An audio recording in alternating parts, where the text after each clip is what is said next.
ثم إلي مرجعكم فأحكم بينكم فيما كنتم فيه تختلفون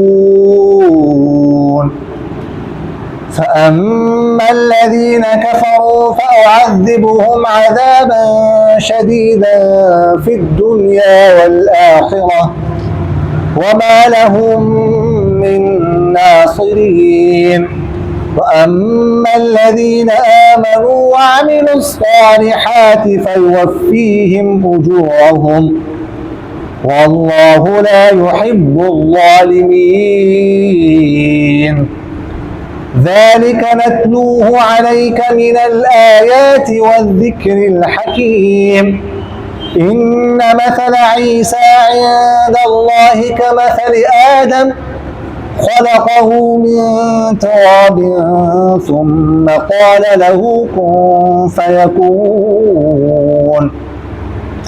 الحق من ربك فلا تكن من الممترين فمن حاجك فيه من بعد ما جاءك من العلم فقل